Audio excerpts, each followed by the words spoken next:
Good evening, everybody. It's truly a privilege and an honor to give thanks to God and celebrate the life of Reverend Neville Koch, who was our childhood pastor for over 16 plus years, whom we fondly refer to as Uncle Neville.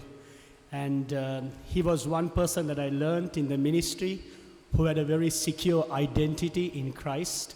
And he never got once offended when we used to refer to him as Uncle Neville Koch, Uncle Neville. And we were always, as Sunday school kids, as a youth of the Dutch Reformed Church in Wellawatte, we used to come, especially when we used to have in August the sports meets.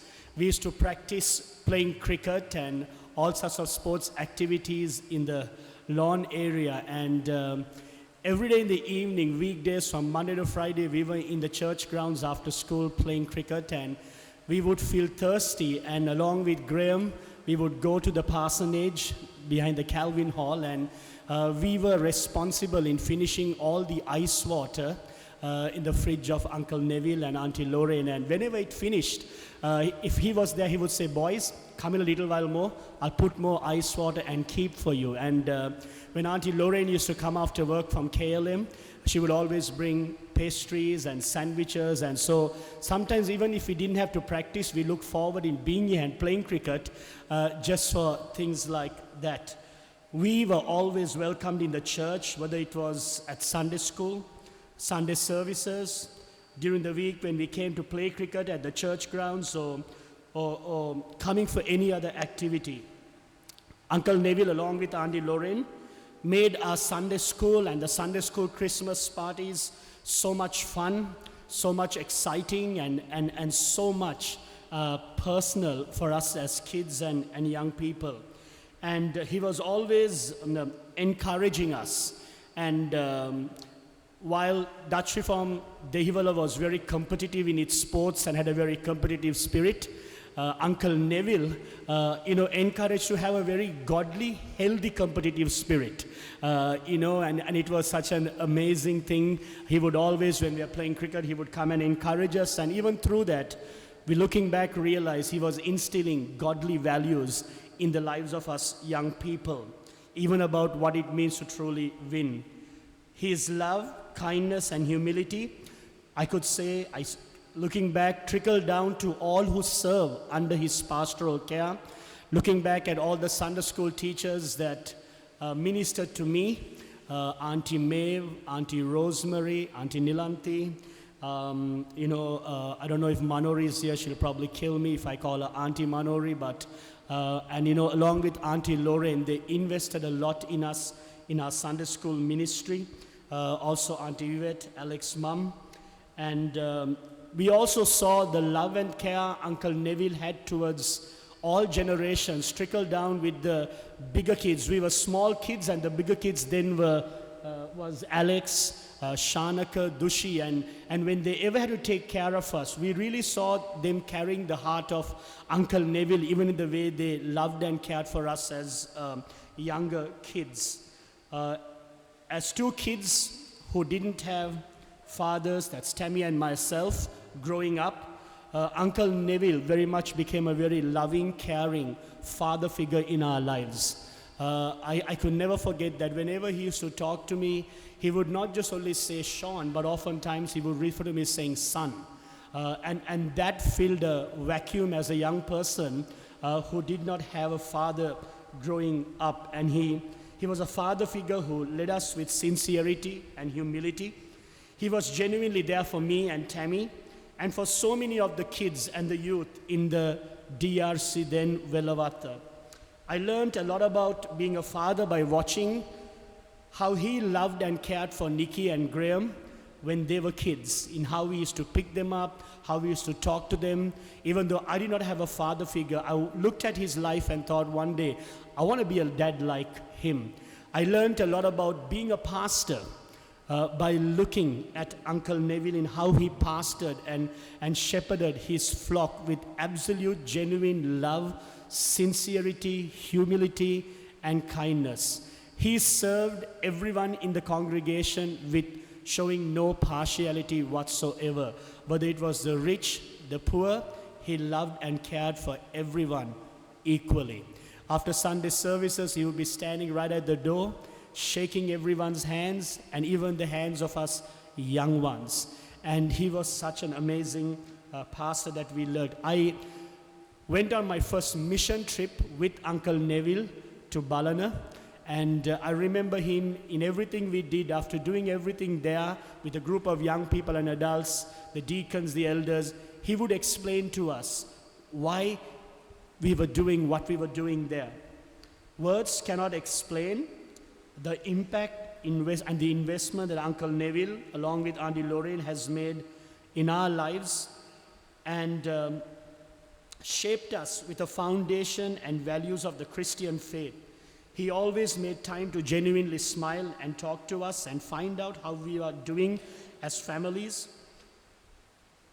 To this very date, when we talk with our two boys, when Tammy and myself talk with our two boys, we talk about Uncle Neville. We talk about the Dutch Reformed Church, Wellawatte, and the values and the Christian foundations we learn.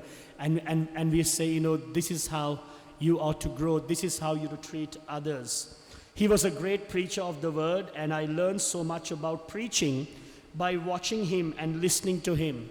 Even though I had no voice whatsoever, Uncle Neville, for whatever reason, allowed me to sit in the choir area. I sat on the third row in this side, the seat corner, in the choir area, and so always love listening to him preach. And I still remember a quote from one of his sermons in 1994 that oftentimes when I speak on holiness, I quote that very quote that has really impacted me and really shaped my life in walking in holiness before God. And this is what he said. I wrote it down in the Bible that I had then, and it's still there. And what that quote is, holiness, he said, is not something you acquire by trying harder or following rules and regulations, but it's something you become as a result of drawing close to God and allowing God to change your life. And that, not just as a Christian, but as a pastor, has impacted my life so much. At the age of 14, right there at the church office, some of us young people were prepared for the confirmation of faith. And I remember after one of the confirmation of faith classes, Uncle Neville asked me to stay back. And he began to talk to me, and he was the first person that recognized God's call on my life. And I remember him taking more than an hour to sit down with me and encourage me, to follow Jesus all the way. And he told me this, he said, Sean, one day when the time is right, I want you to trust Jesus, to follow him in the calling that he has placed upon your life. And I remember him telling, I'm going to do everything that I can to help you go into seminary and, to fulfill God's call on your life. And Uncle Neville was the first person today, though I'm known in different parts in the church in Sri Lanka. Uncle Neville knew me as a pastor way before I stepped into my calling. And even when I was a nightclub DJ, I never missed church. And one of the reasons I never missed church was because of Uncle Neville and Auntie Lorraine, the inspiration, the impact that they had on my life. And even when I was a nightclub DJ, he would almost every Sunday call me to a side and say, son, remember, no matter what you do, you have a call upon your life.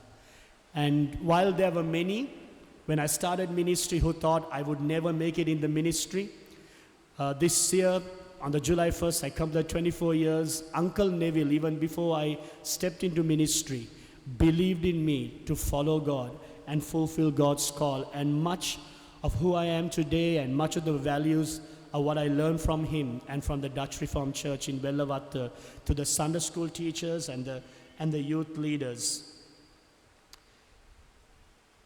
He encouraged us to go on youth camps, seminars, and encouraged me along with Auntie Lorraine to even burn the midnight oil and study for Bible quizzes and competitions that we had with as Dutch Reformed Church branches, and even for catechism exams. And the Bible that I have today, I still have with me. It's a Bible that Tammy and myself use in our personal devotions. This is a Bible that Uncle Neville gifted to me. You know, the first study Bible, you know, and I remember telling, you know, this is going to be very helpful for you. And to this very day, it's a Bible that I use not just for our devotions, but to study the Bible, to read with our kids as well.